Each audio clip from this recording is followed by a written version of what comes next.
How's it going, everyone? Welcome. Julio Gonzalez here. Looking now at the intermediate React version 6 course that followed the intro to React version 7. What we explore about is what React is, how can we now create this user interface with React without any build step, and from there, why do we need to use all of this particular build step? And to me, it's quite frankly, is quite um, overwhelmed the whole tech stack, especially on the front end that you need to handle and manage in order just to align an element in the HTML or in the browser. Now, in other words, because those particular application or libraries, in our case like React, are meant to be scalable. That's why this tool was developed by Facebook to solve Facebook problem, and most of us doesn't have that kind of problem. However, because of that, and if you want to integrate or create application using React, we look at how can we do that without any build step by just importing as the CDN file from React 18 and the React DOM. And then how can we now is starting to define all of this stamp, aka React components or simple JavaScript functions, all right? And then now, once you define that, this stamp, then you tell to the React DOM where to put it, right? Where to print it. But you want to this particular stamp to be there. And this is something quite the same what it does with the Vue, because Vue behind the scenes is now using, at least Vue 3 is using now this particular concept of known as proxy to allow you to define is the data that is going to bind the model or the HTML, and then any time that that data change or you add some interactivity to that, then you can now see those changes in real time. So that's the subtle difference between React and Vue. That React is just a UI library, all right, where now Vue allows you to define is Vue is a reactivity system. It's a compiler based, it's a compiler optimized based reactivity system. So there's some subtle difference here, because at the end of the day, if your application grow and scale, most of the time you're going to handle with all of these different states that are bind to this UI and how you bind and how you handle each one of them. So you quickly know that having somebody to handle that in a most effective way possible is the way to go, especially when you're building this kind of applications. There also is other particular approach like Svelte, all right? That is also is on the trend right now. But I mentioned is React and Vue because this is what now, and also Angular, because this is what put food in your plates. Good, now. Jesus. All right, so what we're gonna do here is to explore now this particular course, right? This is starter, April, this is 25, 27, April, and we begin this in May 18. That's quite interesting. Okay. Very, very interesting. Okay, good. And this is the date of publishing. Yeah. There you got it. So this particular course is now organized into the introduction, right? So the introduction, exactly. So we got the introduction, the React render mode. So React render modes. Okay, React server components. So React server components. Okay, and there's React server component with Next.js, which is React server components with Next.js, or to make it short, React server components, right? And then we have now performance optimizations. Okay, so performance optimizations, transition and optimistic values. So we got the transitions, and optimistic values, right? As well as defer values. We got this. Defer values. All right.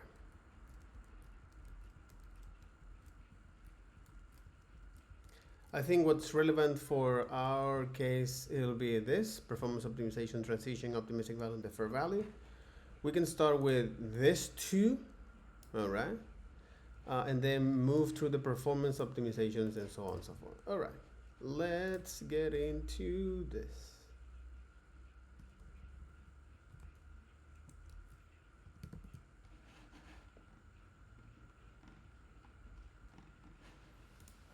Okay, good. And then this is kind of going into the more frontier, like these are useful sometimes, but not all the time kind of things, right? So first of all, if you're going to follow along with me today, I invite you to. You can just go to i6.holt.courses like that. And that'll take you to intermediate-react-v6.holt.courses, v9. That kind of taught you all of like the core fundamental client-side React kind of components. And then this is kind of going into the more frontier, like these are useful sometimes, but not all the time kind of things, right? So first of all, if you're going to follow along with me today, I invite you to. You can just go to i6.holt.courses like that. And that'll take you to intermediate-react-v6.holt.courses. You should see this kind of black and green website. Looks like this.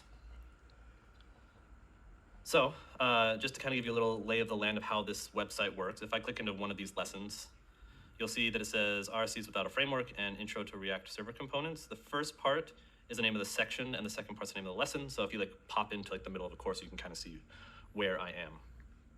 Okay. But beyond that, let's just hop in, go through the introduction, and then I'll kind of talk a little bit more about like what we're going to learn in the course. I'm excited. So I'm just going to click into intro here. Just to be super clear, you do not have to take V5 of this course to take V6. This is the 6th revision of it, not the 6th in a series, right? Exactly. I just say that this because is the 6th revision. It's important to look at this. It's the 6th revision, right? Not the version. Frequently, so I just want to clear that up. However, you do need to take Intro to React V9. These are kind of companion courses. This is a continuation of what you learned in that. You can also come here just having like known React. Like it's not like anything in there is anything outside of just learning React itself. But I did my best to make that kind of a continuum, that there's no overlap between the two courses. You can kind of take them individually from each other. This is a complete rewrite of my intermediate course. If you have taken the previous versions of Intermediate React, this is totally different from those courses. Intermediate React used to focus more on ecosystem kind of stuff, and I just was looking through the Front of Master's catalog, and a lot of that ecosystem stuff is covered like well by other teachers. Like there's one on Tailwind, there's one on TypeScript and React, and those are all awesome courses. So I saw it's kind of being redundant, and then I also saw that kind of not covering some of these more newer features like React Server components and some of the transitions and stuff like that as well. So all that to say, V5 still works. I actually was going through all of the curriculum there, and it all still applies. None of it's out of date. So V5, this actually still works really well if you want to learn about Redux or TypeScript from me. It's all in V5 of that, so feel free. I'll have a little link there if you want to check out. Also, just the learning path here on Front End Masters, you can see here, they've done a really good job like curating, like do this, then this, then this, then this. Also a special note on Scott. He and I coordinated so that intro to Next and intermediate React didn't have a lot of overlap, right? So he's focused more on the Next concepts, I'm more focused on the React concepts, despite the fact that you will write a little bit of Next in this course, by necessity that certain features of React now require Next to work. So this course is can logically kind of be divided into two halves. The first part, basically through this part with Next.js, it's all server-side React, right? And various flavors of it.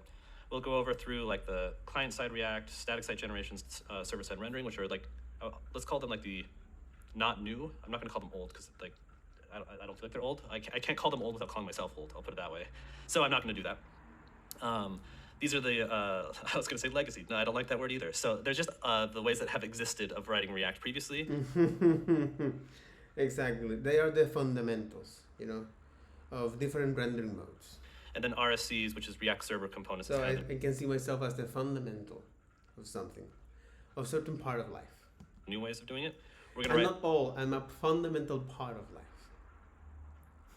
You know, like wine. Oh my God, here we are getting to this. RSCs is without a framework, and then we're gonna write RSCs with Next.js. You're gonna see basically what an RSC is, how it is created, what it does for you, and what a pain in the butt it is to write it without a framework. And then I'm gonna show you the easy mode of writing it, right? So that's the first half of the course. The second half of the course here is perceived and actual performance of React. So basically how to make your app both be performant and also how to make it feel performant, which can be kind of different things. And that'll be the second half of this course. And then I will let you go to go create really cool stuff. Until then, you are stuck here, you cannot leave. Okay, so who is this course for? I put this in here, but hopefully it's for you. I try and make this like generally accessible to people. Is anyone looking to get some more experience into React? Like even beyond just like the things I'm working here, this is just good practice of writing a lot of React. Probably shouldn't be your first React course, probably shouldn't be your first JavaScript course, and definitely shouldn't be your first programming course. So if you are here and that applies to you, there are other courses on Front End Masters that work really well for you. Exactly.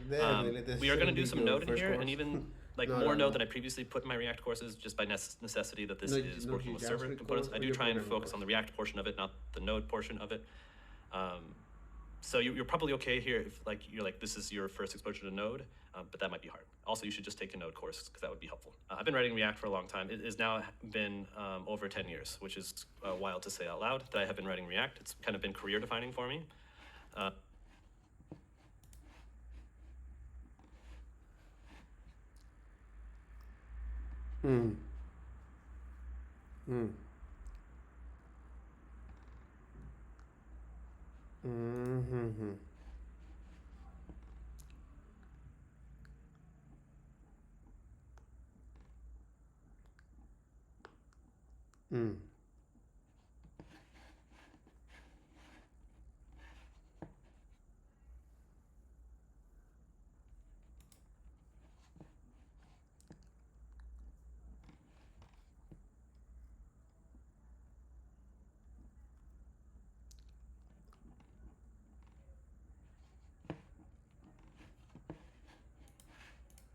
And I still use it. 10 years later, who knew that someone was still using a JavaScript framework and not have migrated onto a different one? But here we are. I've written React at a large variety of companies. I've shipped it at basically every company I've worked at in some capacity, except probably LinkedIn. And that wasn't for lack of trying. I did try to ship it there. They just wouldn't let me. So it's just been my go-to tool. I like the model of like how it encapsulates components and then the composability of components. It's always worked for me. And they have taken care over the years to not break it too much. With React 19, the latest version being the one that adds a lot of kind of new tools. Let's go with new complexity. And we'll get into Brian's rants as we go on, as I am wont to do. They pay me for it, and they keep paying me to do it, so I will keep doing it. A little bit more about me. I work at Neon. It's a pretty cool Postgres company. Does serverless Postgres. I'm in charge of all sorts of developer services, developer tools, just kind of like trying to make working with Postgres fun. I've been doing that for a while. Previous to that, I worked as a JavaScript and a Node.js engineer for over 10 years at Snowflake, Microsoft, LinkedIn, Netflix, Reddit. I'm sure I'm forgetting some, but some of those things in there. I've been everything from a VP to product to DevRel to staff engineer, tech lead to junior engineer. I've been all those job titles. And I just moved to Sacramento. I lived in Seattle for the past 6 years, but I moved about a month ago-ish. Enjoy snowboarding. beer, scotch, cycling, and most recently playing Marvel Rivals poorly, quite poorly, if we're being truly honest with ourselves. Feel free to catch up with me on the socials. I left my links here. I say this every single time, but I am awful at responding to DMs, so just be aware of that. I invite you to file an issue on the repo. So the using now is. I left my links here. I say this every single time, but I am awful at Blue responding Sky, to DMs, LinkedIn? so just be aware of that. I don't check Blue very Sky, often. and everybody's now is on the Blue Sky. If you have an issue with this course or you find something like that, usually people go to DMs to try and get that to me. I'm going to invite you to file an issue on the repo for this, just because if you have an issue, somebody else is going to have an issue. And then the front-end master staff does a really good job of helping me keep this up to date as well. So that helps as well.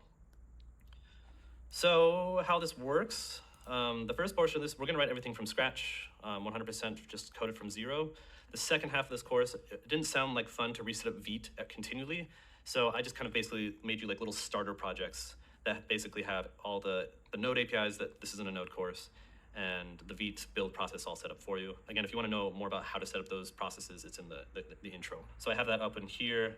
You'll see that I have these starter repos, and these should be empty, right? So if you like go to the perf one, it should like start, but the initial component is going to be something super simple like blah, right? Like it doesn't have anything more than just enough to get the app running itself. So that is the starter ones, the completed ones. You can see here there's more in here because like I have the full Next.js project finished, the full No Framework project finished.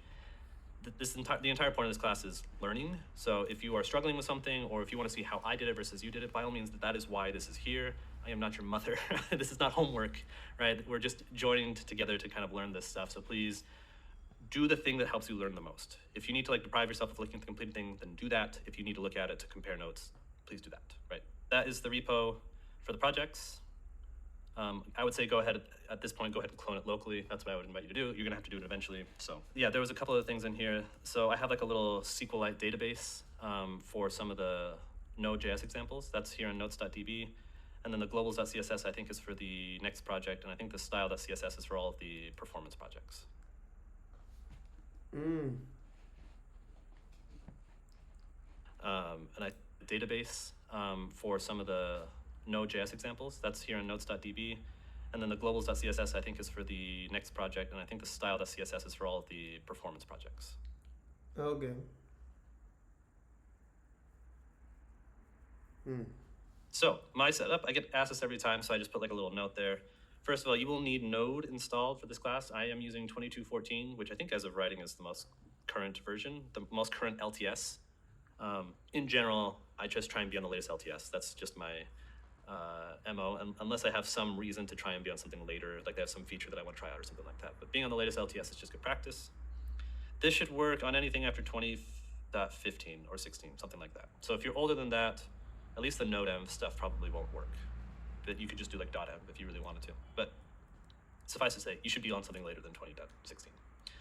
I use Fast Node Manager. I think that's what that stands for, to manage my node versions. It's basically an NVM, but any one of them works fine. I don't really care. Volta would be fine as well. I'm about basically an NVM, but any one of them works fine. I don't really care. Volta would be fine as well. I'm about Fast Node Manager. Let's go with like 65% certain that everything in here would just work out of the box with Bun, but I have not tested that. So good luck, have fun if that's your choice here. And I am about 50% confident that it won't work with Dino, if that's what your preference is as well, just because there's some stuff in there that I didn't try. I'm using VS Code today. I used to work there, so I signed a blood contract with the devil that I have to continue using VS Code, so I want to keep my soul. That being said, I frequently use Copilot and Cursor as well. Awesome tools, but I think like when you're learning something, some of those AI tools can kind of get in the way by like, oh, do you mean this? Do you mean this, right? And it kind of spoils your train of thought. So I have turned off completions during this course, but generally I actually have completions on, but that's why. I use Firefox. Now more than ever, I try and support anything other than Chromium, so that's why I'm on Firefox today, and have been for some time. And I just generally use terminal.app or the VS Code terminal. There's no real rhyme or reason there. It just works for what I need it for, so I continue using it. I'm on Dark Plus. It's installed, but not the default anymore. It used to be. I use the Mona Lisa font with ligatures installed. So like if you see some of my fonts combining together, that's a ligature. I'll show you when I get there. And then for my terminal, I use and then Cascadia Code is also free if you don't want to pay for Mona Lisa. But is this reading in And then all the cool icons is VS Code icons. And the other is reading in my terminal is ESH, Dracula theme, Starship prompt. Let's just pull up my terminal here because it might be useful to visualize this. So people always ask me, like, where does all this stuff come from? This comes from Starship. And then you have to have like what's called a nerd font to make that work. So that's the font is Cascadia Cove nerd font. So I left a bunch of links there. If you're interested, please feel free to click through. Exactly, because And then I've never had to put one of these in here, but I feel like the industry has moved so far towards AI that it's like worthy to have a disclaimer of what is and isn't generated by AI in this course, just so you know what came from my brain and what came from like the hive mind of GitHub. Every line of text in here was hand typed by me. So that you can be confident in that. Every line of code in the repos is written by me. The only like actual code that exists in here that I actually used Claude to generate was just like all of like the sample data, right? I didn't want to write 50 lines of SQLite to generate something into a code base, so I prompted Claude to come out with that, and as well as all the SEO on this, because I just can't stand writing like just like summaries and keywords, and AI is very good at that. So all of that was generated using AI. Just generally my stance on AI, like I work on AI. Neon is a very AI-enabled company. We power a lot of things like Replit and some of those other. Is that a rep?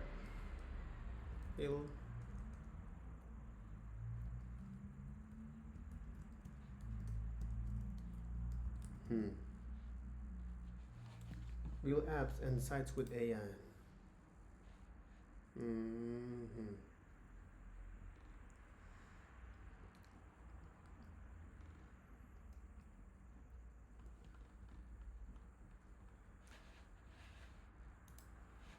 Kind of AI code gen agents. I'm continually impressed with people that wield AI like well and like what they're able to get done. So I kind of have a double-edged kind of sword opinion on that. Is like it's powerful if you are experienced in the ways of the code that you're writing, and it's powerful when you know what you're doing with AI. And if both of those things are true, I'm really impressed with what people can do with it. But if you go into these things with a shallow understanding of them, then you're just bound to build like really tall houses of cards that when something breaks, you're gonna have zero idea how to fix it, right? Whereas if it ends up being someone that helps you write code that you were going to write anyway, then it's awesome. If it's like like an intern that's writing code for you that you don't understand, you get what you put into it. And it's kind of what my point there. So do I like when some opinion on that? I'm continually impressed with people that wield AI like well and like what they're able to get done. So I kind of have a double-edged kind of sword opinion on that. Is like it's powerful if you are experienced in the ways of the code that you're writing. And it's powerful when you know what you're doing with AI. And if both of those things are true, I'm really impressed with what people can do with it. Exactly. But if you go into these things with a shallow understanding of them, then you're just bound to build like really tall houses of cards that when something breaks, you're gonna have zero idea how to fix that is it. prompting. Right? Whereas if it ends up being someone that helps you have write code that you were going to write code that anyway, is then it's prompting, awesome. If it's like an intern that's writing you know code for you that you don't how that understand, works, then you get what you put into it. And it's kind of what my point there. So do I use AI? Yes. It helps me work faster. Like it helps me write docs, emails, those kind of things. But yeah, it's like a manager reviewing their intern's code. Like you are responsible for what you ship, and if your intern ships bad code, it's because you let them ship bad code. Same thing with AI, right? So, make sense? Any questions, concerns, profanities? All those are welcome. A note about React 19. That's kind of what inspired me to do Complete Intro to React v9, which actually was released when 18.3 was still out. Good news is I went through everything. 19 didn't break anything for Complete Intro to React v9, so we're all good there. React 19 has been a long time coming. They kind of like publicly tipped their hand a little bit that they were shipping it in like late 2022, and like they released it in 2025, so that's quite some time. But this is kind of how React tends to work. They tend to like release all these features. They put them in kind of a canary release, and then they just run it on Facebook forever. And what is a canary release, bro?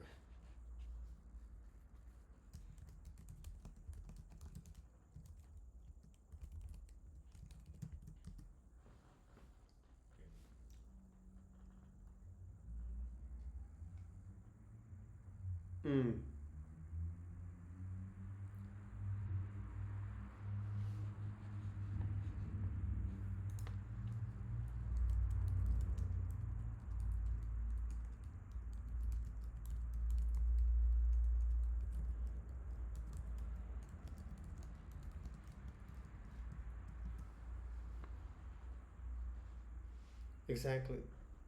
Deployment strategy. Mm.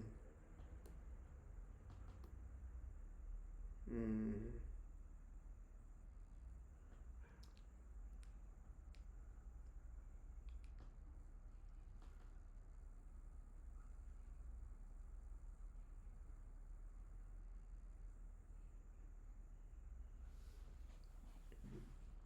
Canary deployment.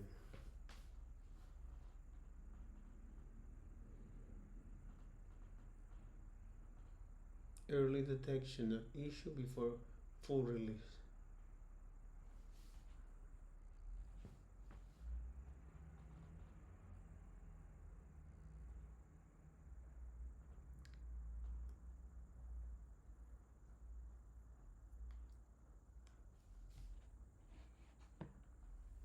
Advanced strategies. Dark launches.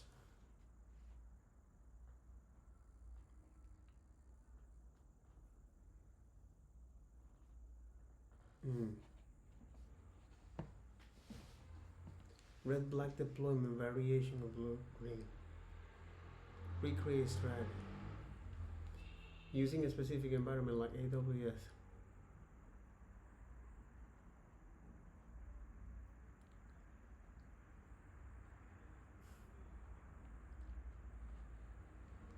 Dark launch. Release a new code to production but keep it invisible to user. Test performance with production traffic. Enable throughout testing before actual release.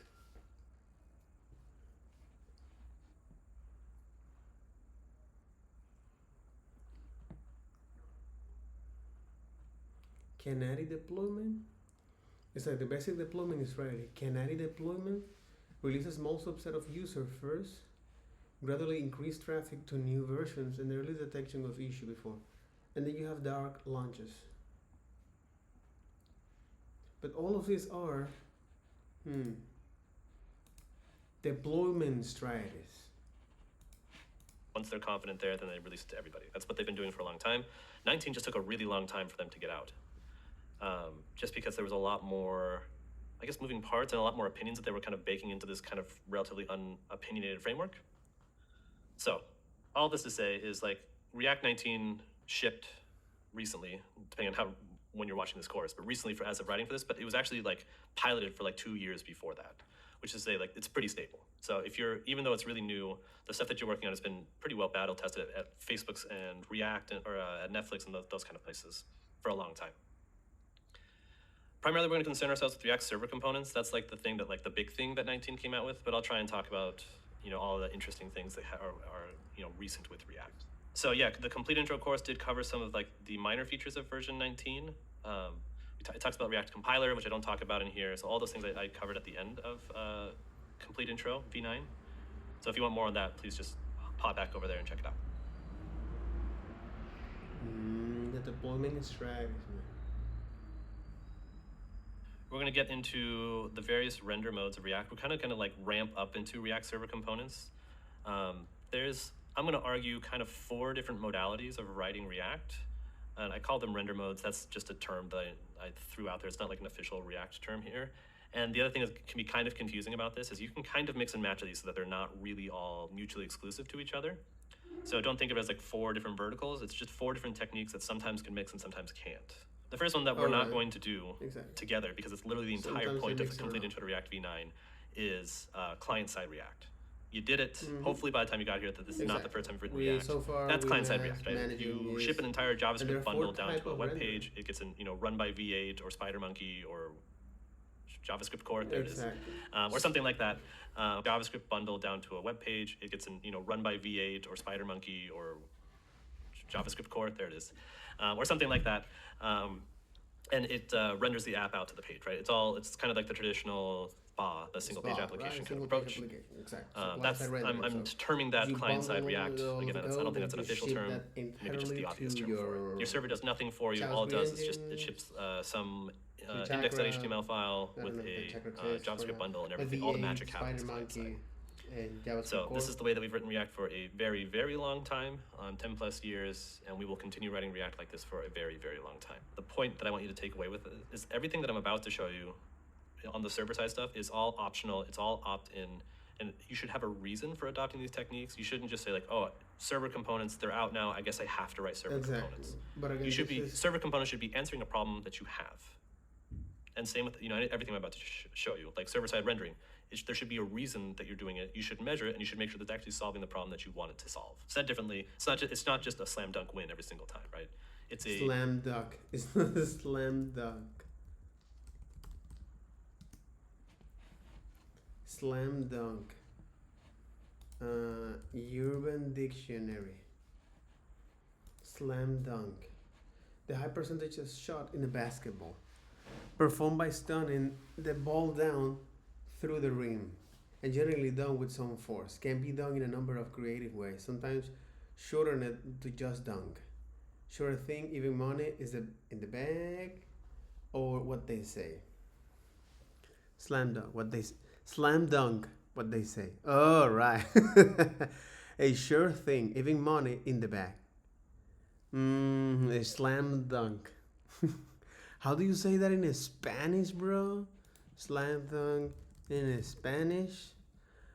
Una trajada, an impressive. Yeah, but in Spanish. Slam dunk. Una encestada. Exacto. Una encestada. Una encanastada. No, una encestada. Una bien encestada. Okay. Tool that should be measured. That's why I put this like not so hot take here. Start with client-side React on all of your projects. Unless you like know that you need Next, or you're just already shipping Next, maybe. There's no reason to. There's no reason to adopt some of these things. Again, all of these boil down they're all to contextual what we're going to do. Enhancements. Do we care about so that you should make this sure it helps page whenever you needs to ship be it. ranked? And you should actually make sure that you have a need for the performance that you're about to ship, because it introduces so a we decent care amount of about the complexity to SEO your and all app. that kind of stuff. If it is, all right. That's my single hot take. SPAT is not. Is you don't need to Nextify everything. You should Nextify some things, probably, but not all of the things. And to be abundantly clear, So I back love office Next. I actually application? really enjoyed it as a product. Client-side This entire course that you're Single looking at page is a application. Next app, right? I ship it at Neon. I shipped it to previous companies. Vercel's one of my closest partners at Neon, right? Like I legitimately very much enjoy it. So like, don't take this as me raining on Next. Okay. I have a lot of feelings. Okay, that's just really what I'm trying to say. Is I got a lot of feelings, and thanks for being group therapy for me. Okay, so we're gonna write for big group kind of therapy. the original ways of doing React server-side components. We're gonna start with SSG, and then we're gonna move on to SSR, static site generation and server-side rendering. So yeah, fun fact, this entire website is done. We're gonna start with, we're gonna write kind of the original ways of doing React server-side components. We're gonna start with SSG, and then we're gonna move on to SSR, static site generation and server-side rendering. So yeah, fun fact, this entire website is done with SSG with But you mentioned Next.js. that there are some. And then we're going to move on to SSR, static site generation and server-side rendering. rendering. So yeah, fun fact, this renders the app out to the page. You ship an entire JavaScript bundle down to a web page because it's literally the entire point of like an official React. You kind of 4 different modalities of writing React, and I call them render modes. That's just a term that Modalities. I threw out the S, but they did. So you can. So if you click on this is the repo for the actual app itself. And the magic really happens here in this next config. I think, this output export. To the Nux. That line right there, I know it's tiny. This line right there basically says like, I want you to just render everything and put it into the directory that can be served statically. And then it's all shipped to GitHub pages, right? So what's nice about all of these course websites is I don't have to pay for any of them, which is great. Thank you, GitHub. I essentially just described exactly what static site generation is, right? Like I have a bunch of code, or I have a bunch of content that's relatively, we'll call it inert. Inert meaning that like it's not really interactive. Like this is just a content website that you're looking at, right? Like it's just a bunch of text and I wanted to have like common pages, and really in reality what I want is I want to write everything markdown, and I want it to end up in nice looking web pages. That is 100% of why I built this all with Next.js. So it's just for static content. Like if you're doing like marketing sites or tutorial sites or anything that's just like, it's just text on a page or images on a page and there's not really any interactivity to it, SSG is exactly what you want. And there's some way to like kind of You can like sprinkle a little React interactivity on top of it. There's all sorts of really cool like kind of hybrid methodologies. This site in particular, you can see there's like no interactivity to it, right? It's basically just functionally just HTML. We're going to build that by hand together. So what I want you to do, you can open a terminal here. I'm just going to do it on my desktop. Desktop, okay. Desktop. And I'm just going to make dir, and we're going to call it SSG, and we're going to go into SSG. And then I'm going to say npm init -y. You can, if you leave off the -y, you can answer all the questions like, what's this called? What license is this? And I am not about that life. I just like generate me a package.json. I do not care what's in it. We are going to run npm install, or just I, so if you're trying to save calories on finger strokes. And we're going to say React. You can say React at 19 if you want to. If you're watching this in the future, if React 20 is out, then hopefully I'm coming back soon to teach React 20. But feel free to just say React and React DOM at 19. Okay, I'm going to open this in my VS Code editor. So you can see here I have React and React DOM installed here. I have a package lock file. So far, so good. We're going to be kind of weaving in and out of CommonJS and ES modules today. The reason being for that is like sometimes switching back and forth between ES modules and CommonJS, which is like the two different ways of packaging apps in Node.js, it's just it requires so much like boilerplate code to get all the things connected together that I decided like it was just gonna be easier for me to just say like, for this part we're gonna do ES modules, for this part we're gonna do CommonJS. So that's just why. I promise that whenever I can, I use ES modules. For this one, we can use ES modules, so we're gonna say type module. If you don't know what those are, I'll talk about them momentarily. But this is basically saying you can use like the import syntax instead of the require syntax for Node.js. And in particular for this one, we're not going to do JSX because we're just going to skip doing Babel altogether to keep this really, really simple, because the React code is actually not the interesting part of this. That's the Node code that's kind of interesting about this. Mm-hmm. Okay. And by not doing JSX, we don't have to have Babel, Vite, Webpack, any of those things involved here. We can just write it all in vanilla Node.js. All right. We're going to create another file here. It's going to be called index.html. You can put whatever you want in here. So here we're going to know generate is this I'm just going to put HTML:5. That's right. This is just like a very now the browser. Yeah, HTML:5. This is called Emmet, which is kind of a dead art now because of AI, but I still use it out of just pure muscle memory. If you do HTML:5, then just hit enter here. You'll get this just empty shell of an app. You can really delete these top two lines here as well. So, and I'm just going to call this like React SSG or something like that. Okay, and then we're going to put a div ID equals root. Exactly, so where we're going to mount. And then we're going to put a special comment in here. That looks something like that. All right, so you might look at like, what the hell is this? This is just like these two things put together like that. Exactly. HTML comment. We're going to create an app.js file. And again, just really, really simple here. I'm going to say import create element as H. You can leave this as create element. H was like a really standard thing to do back in the day when people used to not use JSX. So I just kind of stuck with it.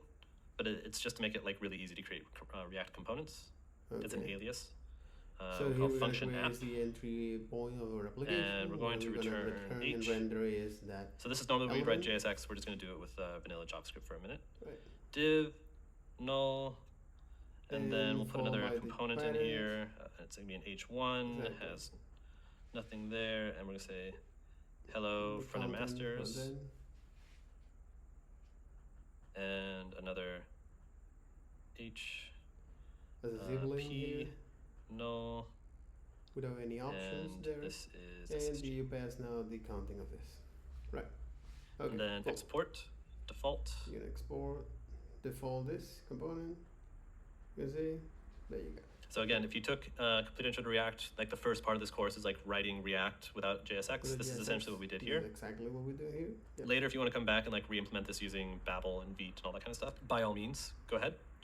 But now we don't have to set up a whole build process, which I think everyone here is like one less Webpack step in their life is a good day. Completely. Again, this isn't particularly interesting code, so feel free to just copy it out of the docs as well. Absolutely. I'm super okay with that. But I want to make a file called build.js now. This is going to be a little notey. One less package in Webpack. But you'll kind of get the gist of like what Next and Astro and all these frameworks really do for you. And you're going to be like, oh, it's actually really not that much. Or sometimes like, if you don't need like the full power of Astro behind you, sometimes this can be useful. Like I just needed to get some content templated and generated, and I want to use React to do that, this will work just fine. So we're going to do import render, I can spell, render to static markup from React DOM/server. Okay. We're going to import again our h, create element as h from React. And then we need a bunch of just like dumb file stuff from Node.js. So bear with me for here just a second. Read file sync, write file sync, exists sync, make dir sync, read dir sync, and unlink sync. Now, why all the syncs? Again, I was just trying to keep this code simple, not asynchronous. Exactly. These are async by default, and I'm just going to make the build process wait for every step to happen. If you had a massive app, you'd want to make this more in parallel, right? And this is just going to come from, you can put from FS. I imagine most of you are probably used to just writing FS like that, file system. Or the new way of doing that is actually node:/FS, so you're explicitly coming from the Node standard library. That's totally up to you. They both work. I'm just trying to make myself get in the habit of writing node:, because exactly. I don't know, one of the Node core members told me to do it that way, and I just didn't ask any questions, if we're being really honest of what happened. Okay.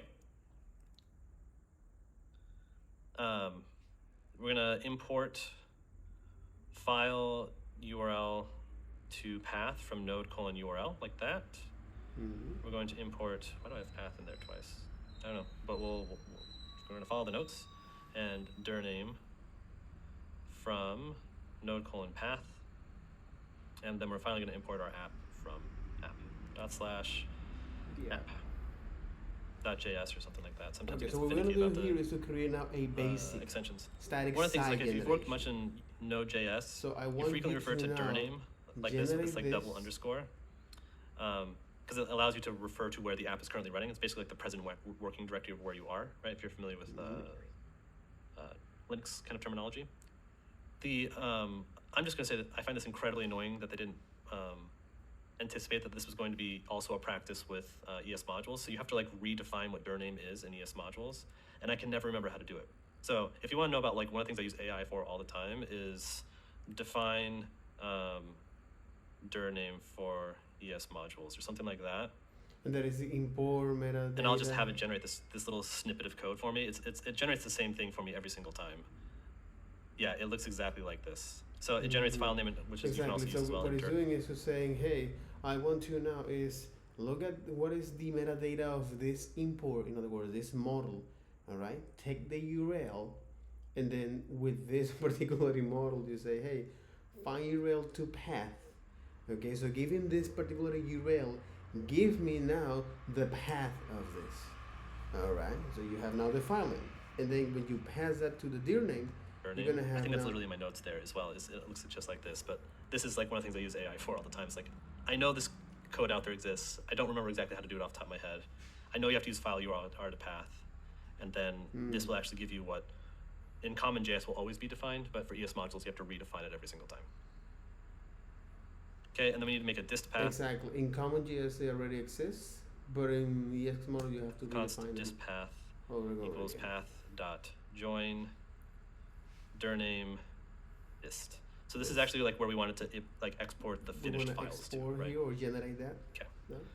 Const shell equals, we're going to read our index.html, so read file sync, and then we're going to say hey, path.join dir name index.html file index.html, and it's a UTF-8 file, which is the encoding, not that you really need to care at all. Exactly, the character set.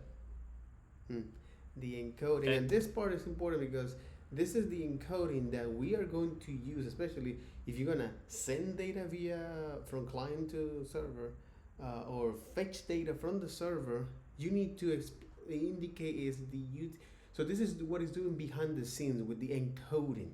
This particular encoding happens at the transport layer when it goes to take your message by passing through the OC model or the application, where now this series of stage where now two different computers, regardless the architecture, MIPS, RISC, you name it, right? if they follow this OC model, this open standard interconnection channel, all right, now they can exchange data. And the way to do that is by following this series of stage.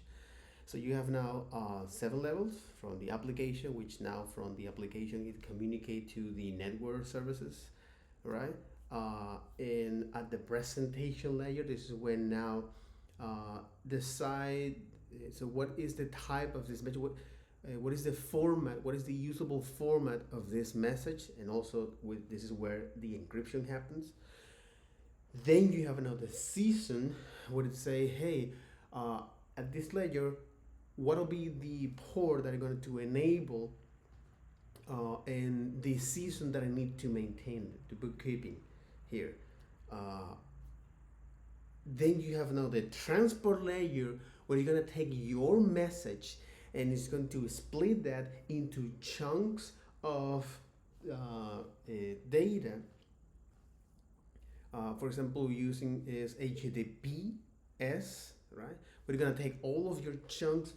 You're gonna take your message, and it's gonna decode that into a series of one. It's gonna take that string, character string, or that encoding, UTF-8 usually, into now bytes, right? And it's going to chunk that, and then on the next layer, on the internet layer, it say, okay, now that I have this message ready to be transported, I need to know what is the physical path that I need to take. All right, and the data link layer is establishes how the transfer of the data will be at the closest devices, and then on the physical is when that actually happened. Right, is when now it sends all of the data over the internet. The server or the other computer, regardless it is architecture, it receives that through the physical medium, and then now reverse the process back to the application, right? So once it passed through the physical and the data link and then the internet, and then on the transport layer, all right, especially if you're using now Node.js and Express, once your server receives that stream of data, it receives that incoming message and pass through course, right? So it say, hey, this is a secure origin that I'm receiving this data. And if you define in your Express server is the body parser, right? Where it takes now all of this chunks of data, it's gonna wait for all of those chunks of data to be loaded, all right? And then that sequence of bytes is now decoded into a character set, usually UTF-8, right? You have now the string, but to make this available in the application level, we need to parse that into a JSON. That's what we have now then available in the body of your request, the data. So this is quite interesting, and the ability to explain this process is very important for you that help you to organize your ideas, and especially when you need to be effective and efficient for that. In any case. So now this is going to be just a string of what's in this index.html file, which is exactly. So what you're doing is like, hey, let's going to read this file in a sync way.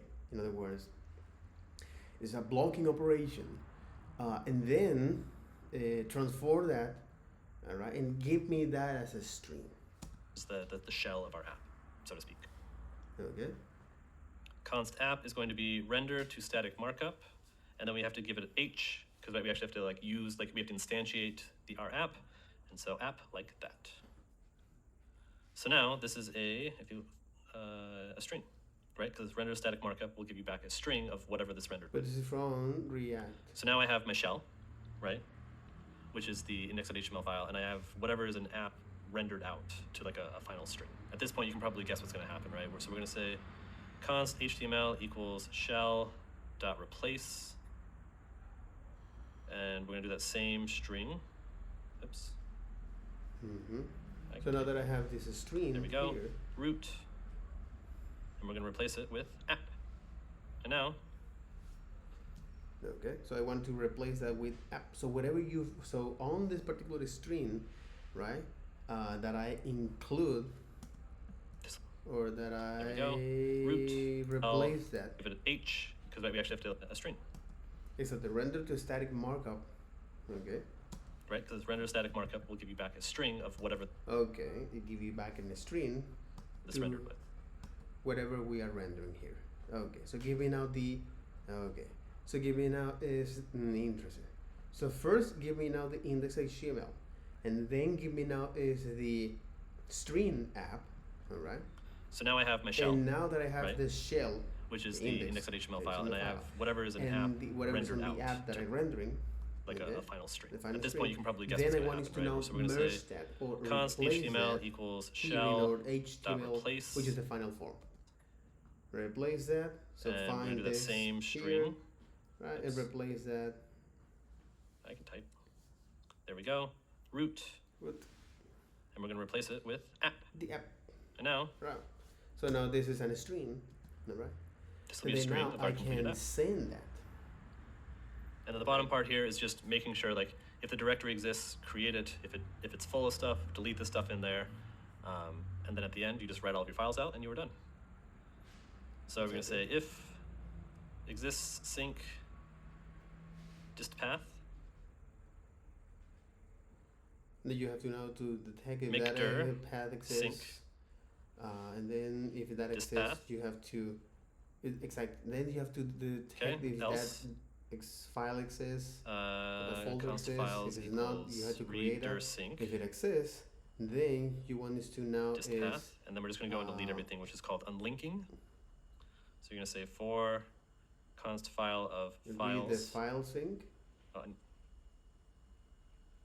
then you're going to go through here and say unlink sync path dot join Why you want to do dist this? path and file. Okay, does that make sense what this does? Directory exists. If it doesn't exist, create it. If it does exist, delete everything in it. And then write file sync path. So if the file exists, create it. If it doesn't exist, so if the file does not exist, create it. If the file exists, now read that. Does that make sense with this?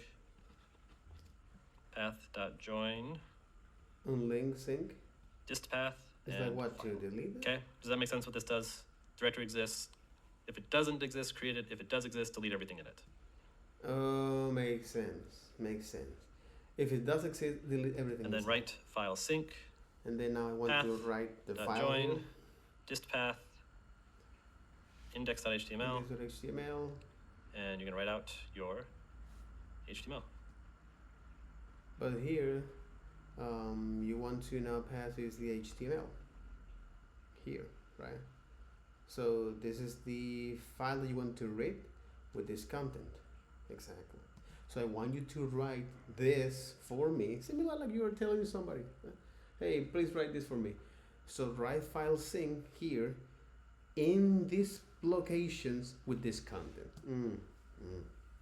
Now, this is it, right? We should run this, right? No. Because it's gonna be amazing, and it's gonna blow your But mind. we And you're need gonna be like, to oh my god, send I have created fire, right? Like you're banging two rocks together. This obviously only works on one file right now with one app with no props inputted, but like I'm hoping that you can like look at this and like, yeah, I can very much understand here how it would create multiple pages, right? With like multiple different props and multiple different permutations, right? This here is like the beginnings of a framework that you're building for static site generation. This is essentially what Astro does for you underneath the hood, right? It renders your app, it just outputs it to raw files, and that's what you get. So we should be able to just run node build. Okay, so now we have this dist directory. You can look in your index.html, and you can see hello front end masters, this is SSG, right? No mention of React. You never would even have to know that this was generated by React, right? And like I said, this is really what Astro does for you underneath the hood. It's a more sophisticated build.js file. But yeah, I'm sure you can imagine here we could define like a routes.js file. You would define like this file corresponds to this component and generate them in this order with these props, have these permutations. You could actually have like little mini React.js apps that would instantiate on every page. So you actually could add some interactivity. This is what I'm talking about, where you can kind of like shove some of these things together. Like just because you're doing server-side static site generation doesn't mean that you can't have React on top of it. This is just another way of accomplishing some of these things. You could definitely bring in something like React Router or 10-stack router and put that on top of that, and now you have a spa, right? So, the world is your oyster is really what I'm trying to say. The world is your oyster. Okay. Any questions about the code that we went through here? This Make is sense? server-side generation from scratch. Yeah, I mean, it's one of those things that you probably went through. This is like, wow, I assumed that this did more, and the fun. That's why I love doing these like kind of like first principles apps together. Is that you realize like it doesn't really do that much for you. The complexity that's underneath the hood really isn't that complex. So yeah, going back here to static site generation is like, okay, but just use Astro, right? I've now shown you everything how you could do this yourself. But like now that you understand the tool and like what Next and Gatsby and Astro were all doing for you, just use them, right? And like now you understand like when stuff breaks, you can understand where some of these things are falling apart, and you can also probably understand like how you can improve and make them more performant and better and all these kind of things, right? But Astro is an amazing piece of software. I like it quite a bit. If I was gonna like recreate something today, I probably would just use Astro. I quite like it. So yeah, like I said, this app is built on top of Next.js. It's just obviously what I know the best, but Astro is awesome as well. The previous versions of this course were built on Gatsby. That's a fun fact. But now that they got acquired by Netlify, they don't seem to be as maintained as they were. So I would say these two, That's exactly Astro what and Next, happened. are really the state of the art at the moment. Tablet. Again, this Exactly. site you're looking at yourself is a more complicated Wouldn't care static about site. that. So, like, just to kind of walk you through that, this is the markdown that generated this page that you're looking at. So that's the really nice part about all this is I get to author everything in Markdown, which I love. You can see here it like has all the keywords and description. This is the stuff I was telling you that was generated by ChatGPT. So like it makes a really good authoring experience. And then you can see down here to the next config, I have the export part. That's the part that makes it so it's a static site. You can see that actually ends up being this HTML doc, right? That is generated. Which is great. It's exactly what I want. Static site generation. And so you can see this entire site is just straight up HTML, right? And it makes it like super easy to do things here, like to help the front-end masters team with the editing of this. Like it generates a CSV file of all the various different lessons. It makes all of the SEO stuff very easy. But that's all thanks to static site generation. It's perfect for that use case. Yeah. So any questions about SSG? You ever use Markdown instead of React components, or somehow mix and match? I don't see those as like, I see them as different tools for different jobs. This can What? Mix and match. Yeah. So any questions about SSG? You ever use Markdown instead of React components, or somehow mix and match? Oh, Markdown into okay.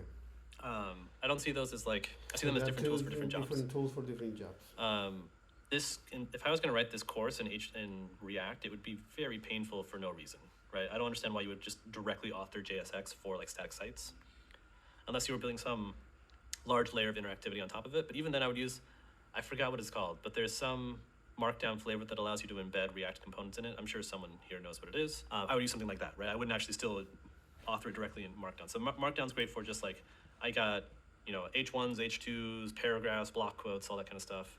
And then I will render that to HTML, and then I will, put that into a page, right? So it's like one layer of abstraction higher than a React component. Chad is shouting MDX. Yep, you got it. MDX. Thank you, Chad.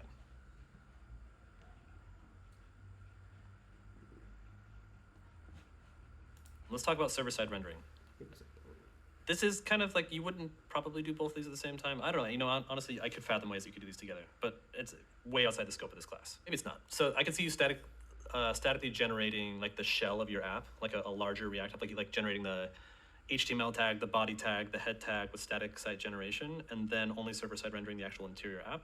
Actually, I could see that being a really valid use case. I think that's actually technically what Next does for you, because Next controls the entire app, not just like the interior app. So it is like a combination of techniques being kind of put together here. But let's talk about server-side rendering. So first thing I'm gonna say is V5 of this course goes pretty in depth on like, look at that handsome gentleman down there.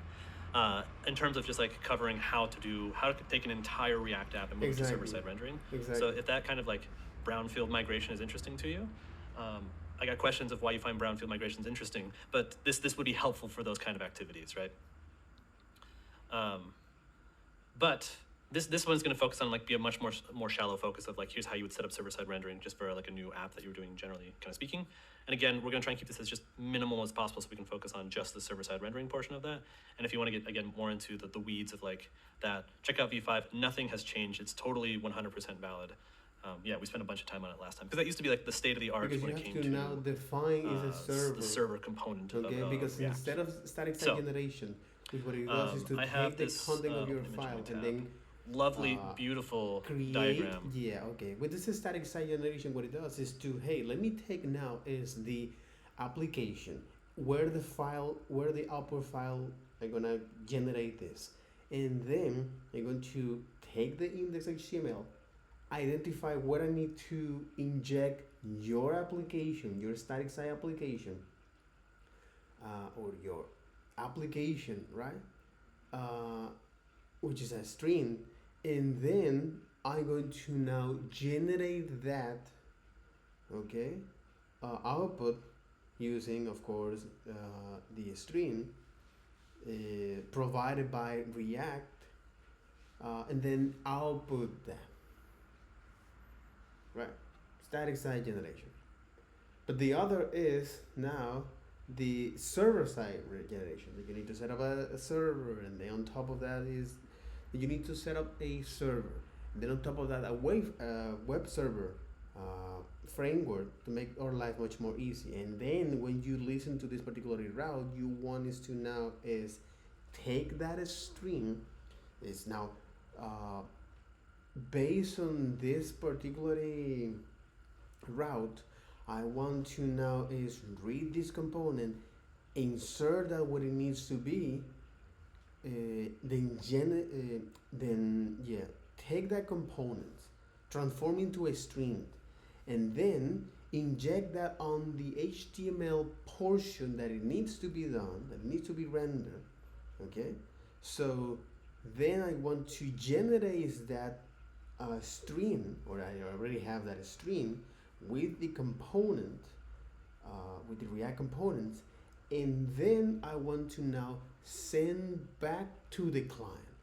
That's the process behind the scenes with the server-side rendering. It's perfect, right? No, I made this with Excalidraw, just trying to help you visualize like the React kind of request cycle. So like the user requests the app here on the left. They get the index.html.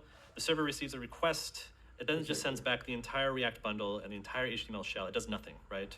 The browser then receives it. It parses the JavaScript. It then executes the JavaScript. And at the end, when all of that entire React cycle has happened, the user finally sees an interactive app, right? So it's all like it goes from 0 to done. And there's no intermediary steps at the end. Time to interactive and time to first meaningful paint, if you're into those kind of performance metrics, end up being within a millisecond of each other, if not being literally the same thing. It's kind of like the normal, browser request cycle. You could say the same thing about Angular or Vue or any of those if they're in the same kind of client-side rendering kind of thing.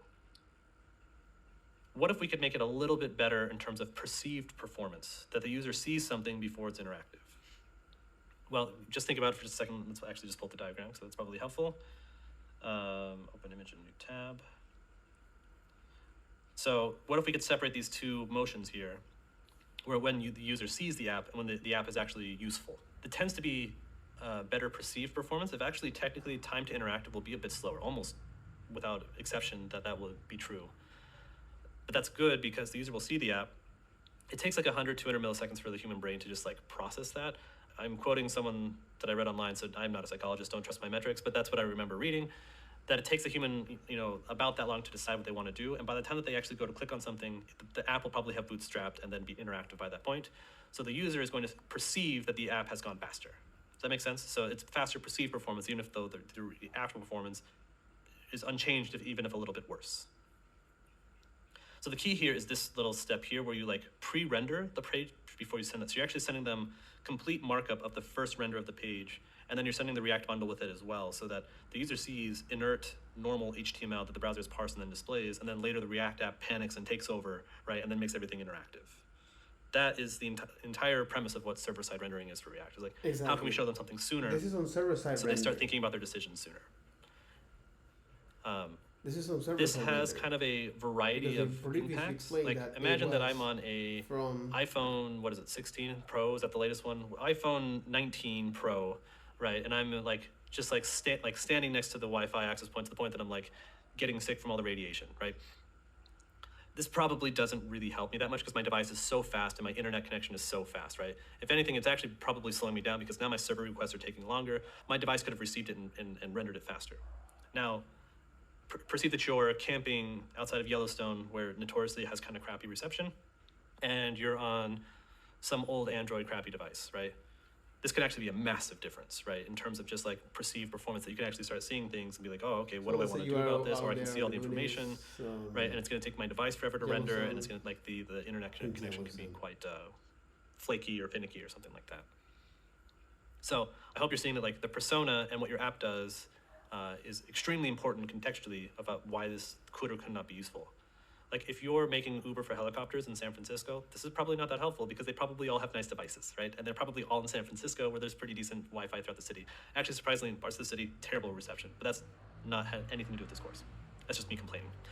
But if you're building like, I don't know, a crop tracker for, rural Montana or rural Wyoming or rural India or something like that, yeah, this can make a big difference, right? Indiana. But know your user. That's a big thing here, and measure, right? Make sure that you're actually making a difference, because this tool can actually make things worse. Like again, a lot of these things are not slam dunks. They're just different techniques that can apply in certain situations. So yeah, SSR, server-side rendering, carries complexity.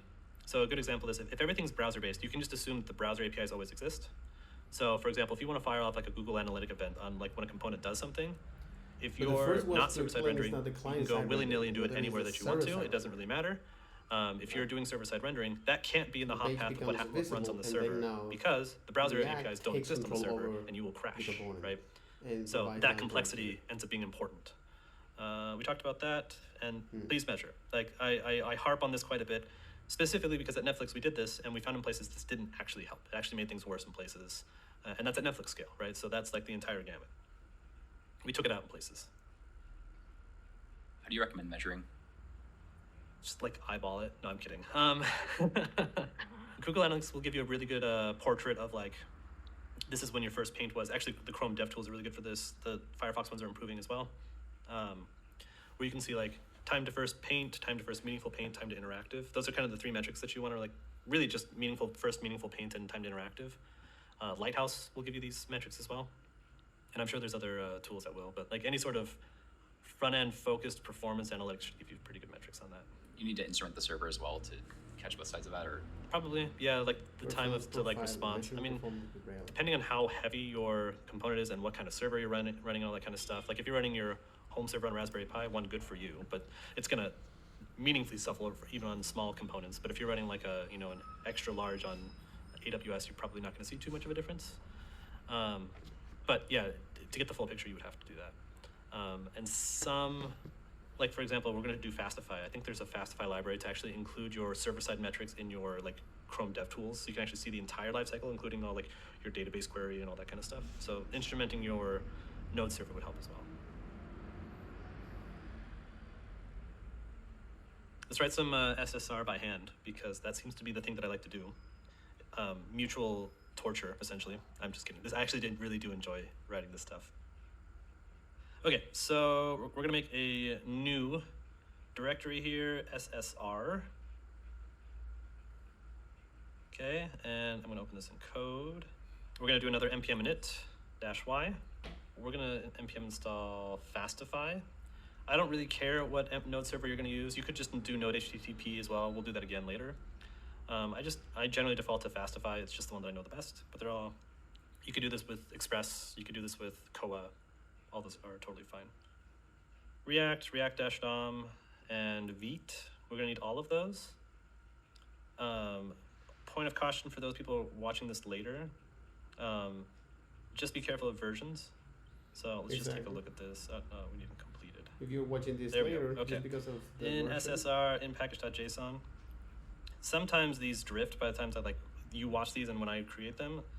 So these are the versions that I'm using now. If you see like weird errors that I'm not seeing here, then just try and going back and installing the versions that I had them at. All of these, like Fastify and Fastify Static, don't change too much from release to release, so I wouldn't worry too much about it. But if there's a new major release, you might be suspicious.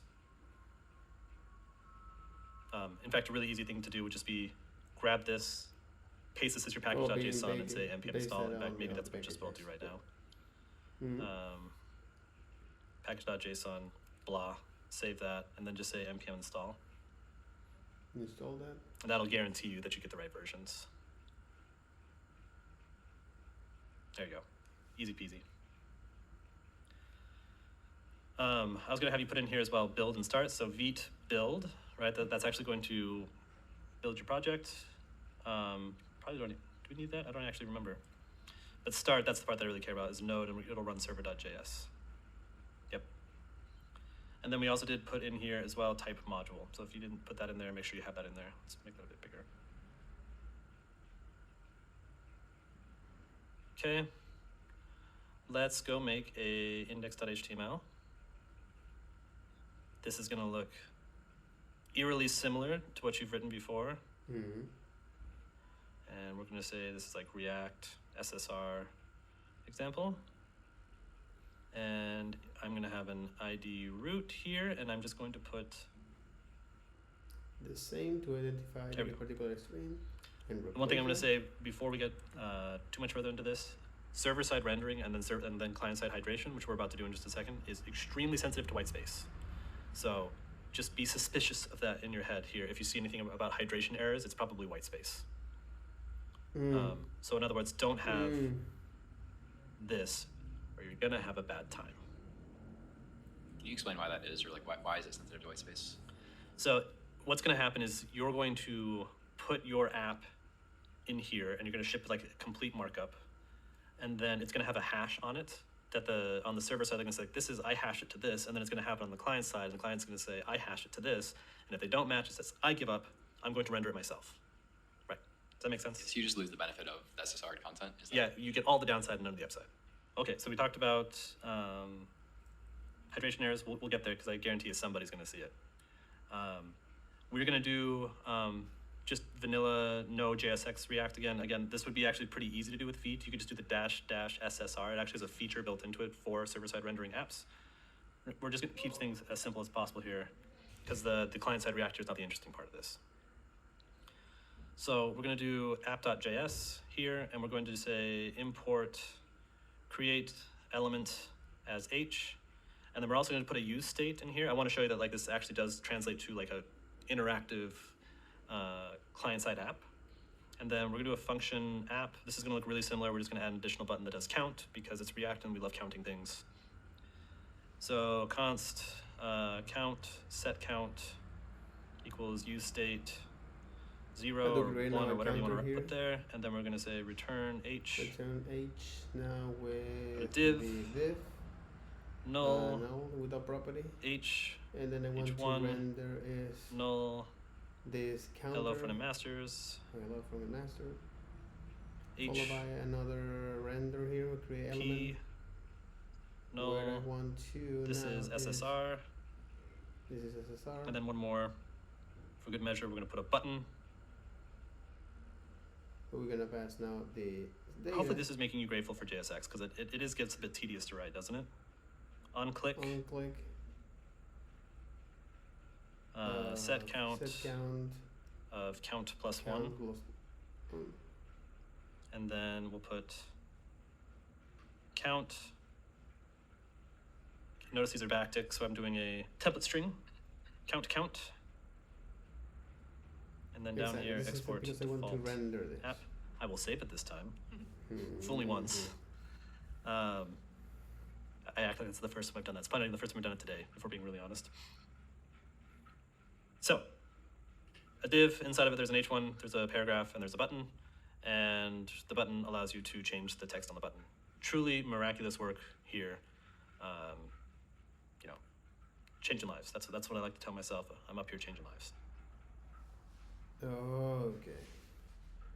So, all right. Normal client-side thing. We need to take this a step further because now we're going to have like this like So when you say client balance side, of like some of this is going to happen on the servers, and then something needs to happen on the client to actually render this, right? Or take over the or rendered take over app. to the interactivity.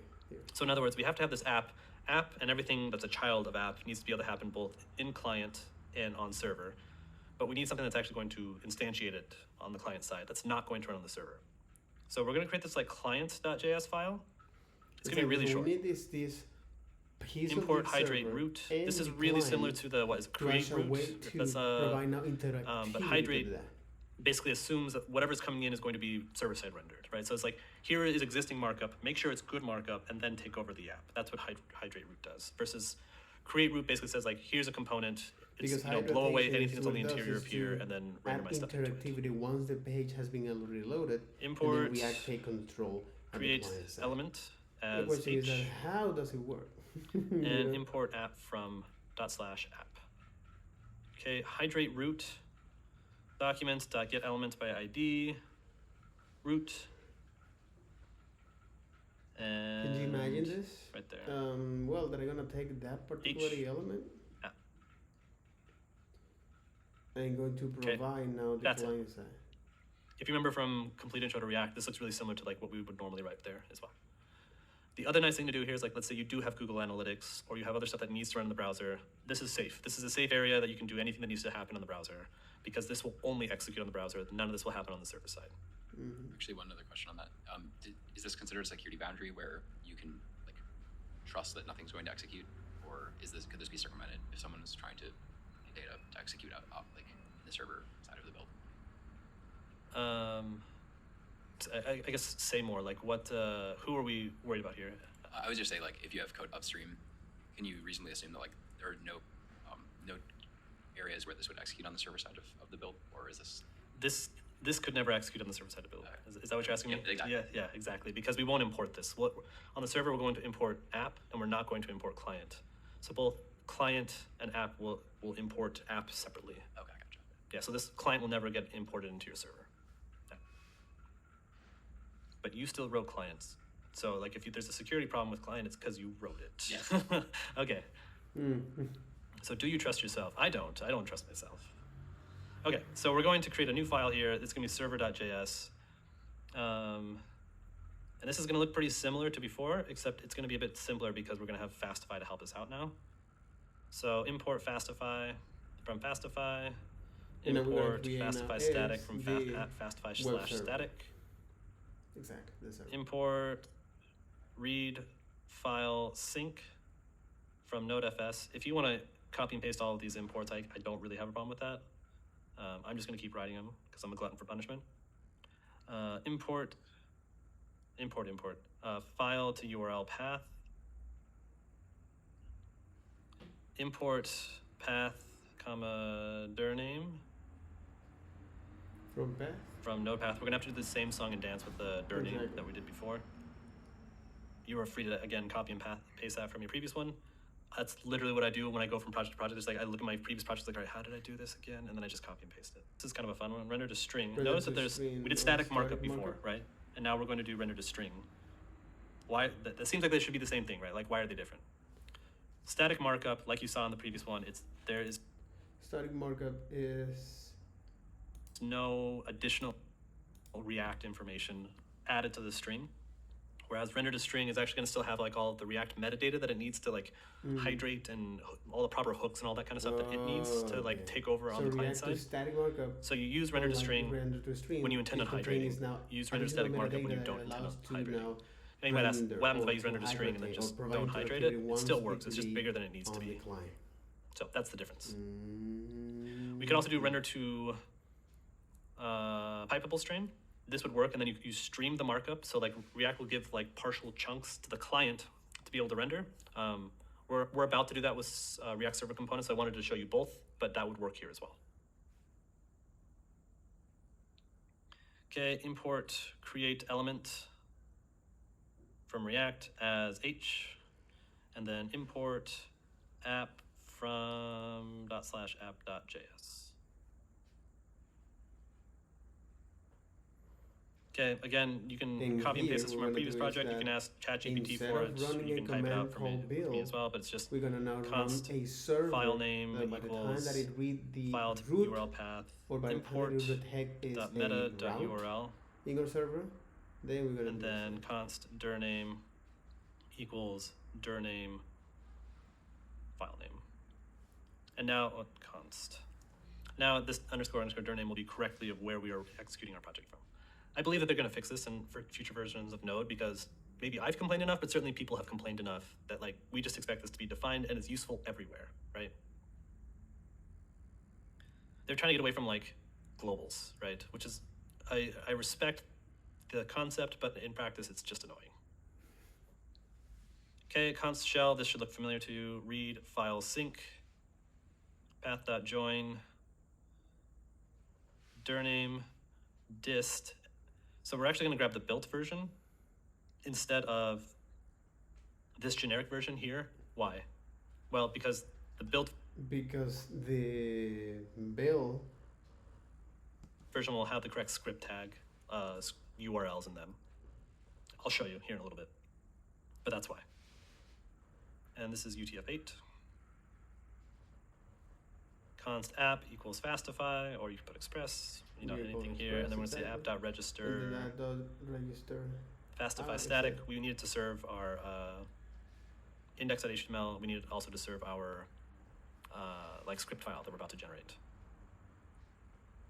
Okay, and give it the root. This is all Fastify stuff. If you don't really understand Fastify, it's not the point of this course. We're just setting up Fastify to work.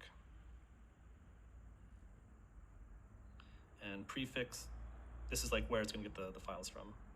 Now we get to write some of the fun part. First thing we're going to do is we're going to say const parts equals shell.split on root, just like we did before. We did replace, and now we're going to do split. Why? When someone connects... Because what we want to do now is send this in. Oh, okay. Because what we want to do now is instead of sending the entire content to the client, we wanted to send this perhaps chunks of data. And says, hey, I want this. We want to immediately give them the first part, right? We want to give them the head tag, essentially. That's really the part that I care the most about. Because while we're rendering the app, like running all of like the React component stuff, they can be downloading the CSS, they can be downloading the script tags, they can be downloading all that stuff, that stuff that we put into the head tag. So we can kind of basically like make it as concurrent as possible rather than as sequential as possible. And then once the app finishes, then we can just flesh out the second part of it. So on a get on slash, right, on the home page, we want to run this function, rec res, request that are actually giving out for us by node, all right, where it actually creates these two representations, objects, where now we can have access to the data, or in this case, the request, response. The incoming request. Okay. Thanks Apply. to the Node.js bindings, that actually one portion talk to the networking services, and the other talk to the OS. It's write, and you just write parts 0. So this is like flushing out the first part of the head tag, just like what we were saying. Now that that's been sent to the user, then we'll do all the React stuff. So order here actually is somewhat important. That's really what I'm getting at. Render to string, h app, and reply.raw.write React app. Okay, then reply.raw.write parts 1, and then reply. I did rec res here. I actually really meant to do reply. Sorry about that.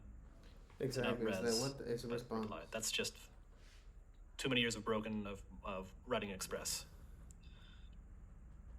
Raw, reply. That's just too many years of broken of writing Express. Raw. Okay, or response. Dot exactly. end. So actually, the reply.raw really is res, right? Like that's actually what it's the res object coming directly from Node.js. Mm-hmm. Okay, and then here you're just going to say an app.listen. These two objects, which is one of them is the data that we can have access, and the other are the functionalities. provided Whatever port you by want to put it on, us. I put it on 3000. I don't really care. Put it on 80 if you want to. I'm joking, don't put it on 80 because then you have to run it as sudo. And then that's how I mine Bitcoin on your computer. Okay. This is cool though, because this is succinct. This is exactly what you want to do with server-side rendering. Flush the head, send the app, send the last part. And the In this case, it's importer like here, write the first part, render to a string, which adding is this metadata. Usually, what is adding this metadata needed to add interactivity once it lands the client side. All right. Write this the React app. order here ends up being really important just so that the user can get everything. Because like there's a real temptation to like do this first, but then the user's unnecessarily waiting. In our case, our app is microscopic, so who cares, right? But if you have a big app, which is the only time you really want to do server-side rendering, then you want to flush that head as fast as possible. Remember in our package.json, we have this Vite build that we put in, but still we need to build microscopic, so being really important just so that the user can get exactly what you want to do with server-side rendering. Okay. This is cool though, because like this is succinct. This is exactly what you want to do with server-side rendering. Flush the head, send the app, send the last part. And the importer here, the order here ends up being really important just so that the user can get everything. Because like there's a real temptation to like do this first, but then the user's unnecessarily waiting. In our case, our app is microscopic, so who cares, right? But if you have a big app, which is the only time you really want to do server-side rendering, then you want to flush that head as fast as possible. Remember in our package.json, we have this Vite build that we put in there. This is because we do need to build our app here. In our case, it doesn't really matter because there's not a lot to be built here, but still we need it to be built and to have the index.html have the correct script tag here. Did I need to put a script tag in here and I missed it? I did, okay. That's good that we checked that. So in your index.html, we also need to refer to clients.js. So we're going to put a script tag here in the head, right? Because on that first load, we wanted to start loading that JS file while we're rendering the app. So I know most of us are used to probably putting this here at the end, but our hack here is we're going to say async defer type equals module. And this is going to say start downloading this, but it's okay if you keep rendering the rest of the app. If you don't put that there, it's just going to stop, which is not what we want. We want it to continue doing everything else. So async defer type. So it's okay for you to dot slash, and then we want it to load clients, right? Download this, but let's going to continue to pause. So yeah, we do need this build process for because we have multiple files, multiple modules that we needed to glue everything together. Okay, now I believe, let's just do it from here because this looks better. First things first, we got to build, right? Because then we load the built files into our node server. So I'm going to say npm run build. And you can see here, now we have a dist, and we have an index.html. Looks pretty similar, right? This is just raw built Vite files. And you can notice we got this like weird assets index, hash. And then here's our JavaScript file, which is, God, this really blew up, didn't it? But it's React, right? This is all the React stuff. In fact, it says it right there. License, React. And now we should be able to go over here and say npm run, So this is because what do I call it, start? builds that. Okay, running. No one's yelling thus far. Localhost 3000. And you can say hello front-end masters. This is beautiful design. Chic design by Brian, as I like to call it. And you can see it is still, let's make this 1,000,000 times bigger. But it's still interactable, right? This React is still running on this page. But this is always the fun test. If you view page source, notice that it's coming with complete markup, right? Which is pretty cool. Now, we're running on localhost, so everything's infinitely fast here, so it's really hard to be able to tell the difference here. But imagine this coming with like a whole slew of markup. It would allow our browser to like render all of that stuff first before trying to like instantiate all the interactivity pieces of it. Make sense? If you are seeing hydration errors, it's like 99% probability that you white space somewhere. In fact, we'll see if we can actually just like intentionally cause it so you can see what I'm talking about.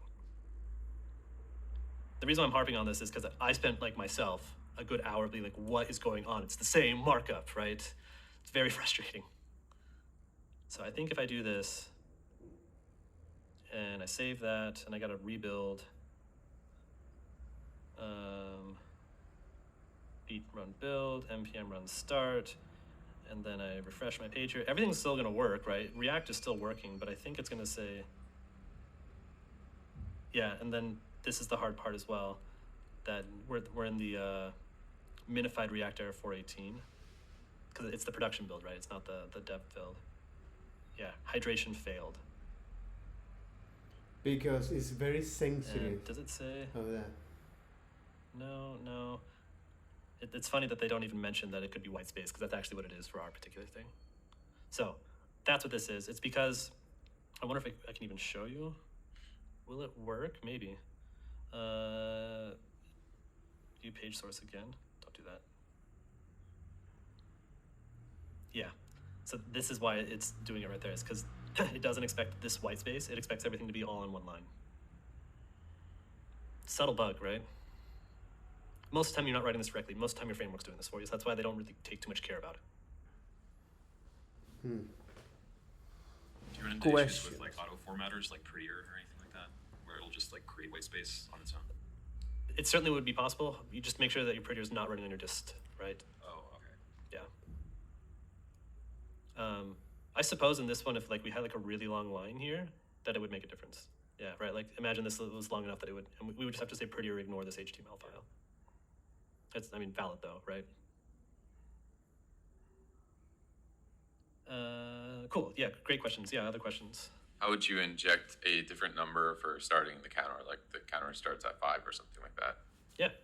Cool. Yeah, great questions. Yeah, other questions. How would you inject a different number for starting the counter? Like the counter starts at 5 or something like that.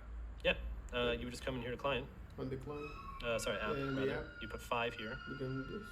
Now keep in mind we're not keeping our build process running in the background, so we still have to rebuild it every time.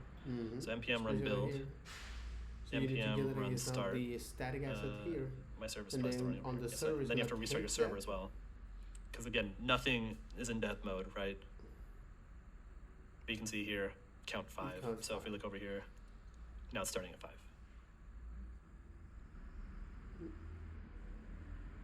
Yeah, I imagine like people are probably trying to play with things like why isn't anything changing? It's because you have to rebuild it first, and then you have to run your server. Normally we would have like dev modes, and like when we get to like Next and some of those things, we will have dev modes, but not yet. Other questions? Makes sense. I just want to make sure I understand. For Is it the across all SEO? files you don't want to have white space changes, or like where specifically It's specifically your index.html file. the index? Okay, gotcha. But just No, that file. this won't matter. Like the only thing that it cares about is the actual output, the difference between what it gets back from React on its initial render and what it sees, what the server gave it to hydrate. And it's just a hash, right? So if you add more white space to a hash, it changes the hash, right? But like, I mean, you could save this. It doesn't care about the actual code or anything like that. And can you talk a little bit more about the splitting side of like with the root div that you're using? Like, Sure. are there are there cases where you'd want to split it differently? Let's look at server.js. So that the question is about this piece, particularly right here of the split. And then we write this part, we do the app, and then we do this part. So let's look at the actual index.html. This is part 1 that we send to the user immediately. Critically, the script tag is in here so that the browser can say, oh, I have stuff to download, Okay, right? Exactly. And so it will go and download all that stuff. The async and defer is important here because it'll stop here, which means that the user will not Because see otherwise anything, the even though the user user is side able to renders. So see the it. async defer is critical for any sort of meaningful gains here. But essentially, you want to get everything down to where the app is about to be rendered to, and then you want to fill whatever whatever you're rendering out here to be here, and then you just need to close out the document, right? Is there other places to split it? I mean, it's always up until where the app is to be rendered, right? I suppose if you're doing like multiple islands, right? Like you have some sort of like what's it called, like micro front ends kind of thing. 1, good luck, right? But 2, I suppose you would render up to the first one, you would output that, then you would render up to the second So one, you need output to that send one, out, for right? example. You would do something of that So nature. what the that make write sense? is doing. That's exactly what I was wondering. It's just like as you sometimes you'll see a bunch of pieces start loading, and I was trying to understand like what you should be pulling down before you're Yeah. splitting it. This is broken again. Oh no, that's correct. Yeah, it's yeah, just what I said there. Yeah, just more or less you want to get them up to this point. Other questions?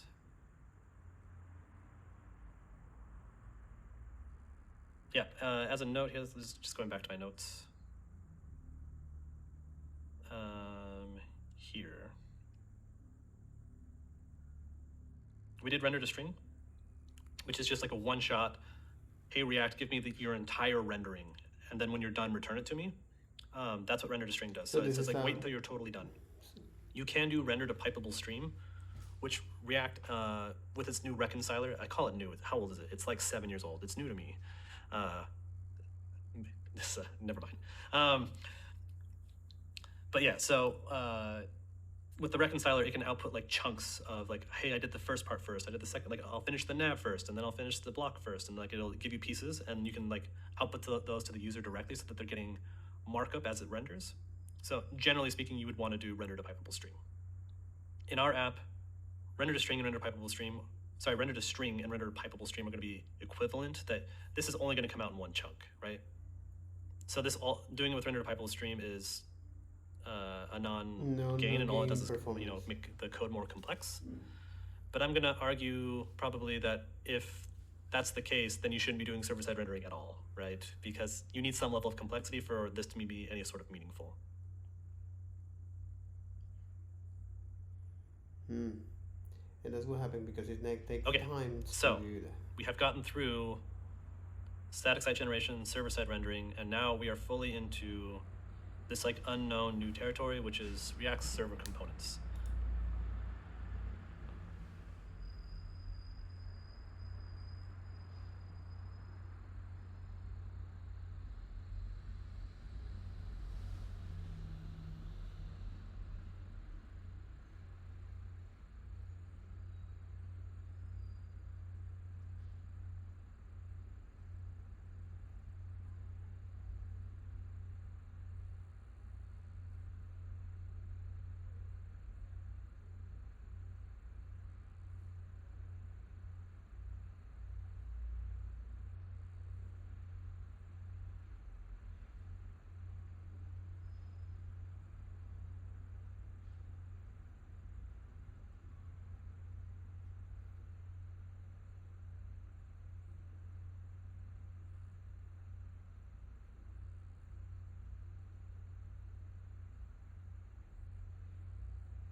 Depende. ¿De qué le pregunto?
No. The man swallowed his AirPod as he was sleeping, and without realizing, he woke up to drink some water.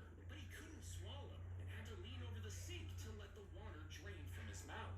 He thought nothing of it and went back to sleep. But the next morning, he felt pressure in his chest, and an X-ray revealed his AirPod stuck in his esophagus. The doctor inserted a lasso tool down his throat and pulled it out. The man swallowed his.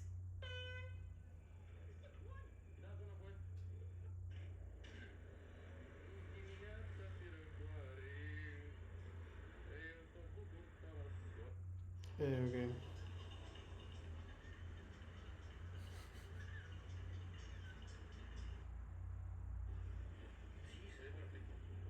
No, Nico, es un montón. Ahora ya no puedo ir. Es un montón. No, es un montón. Anyway, no, lo que quería ver es.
What is it? What is it? What is it?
um,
Anyway,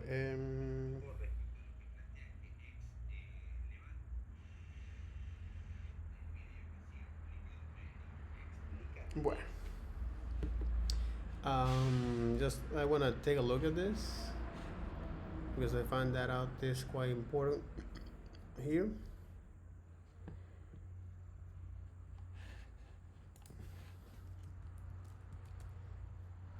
Um,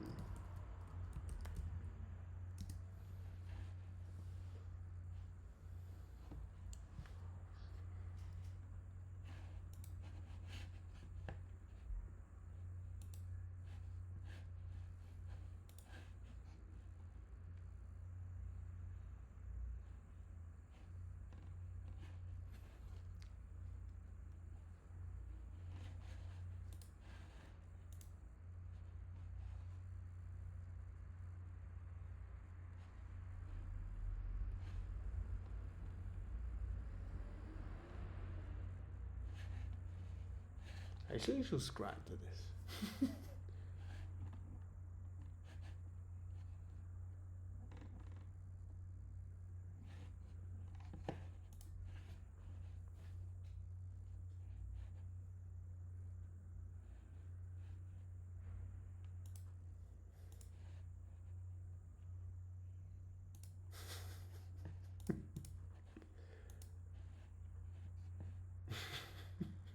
So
Koto.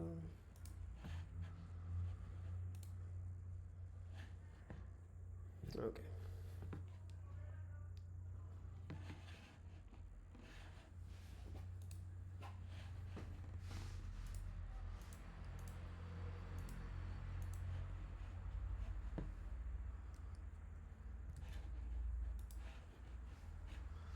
An hour and a half. Oh hell no. Definitely no. Mm-hmm. And React Fly protocol. Oh, here we go. Performance optimizations, transitions, optimistic values, defer values, and then I will go over with this. So that'll be all for the video. Take care. Bye bye.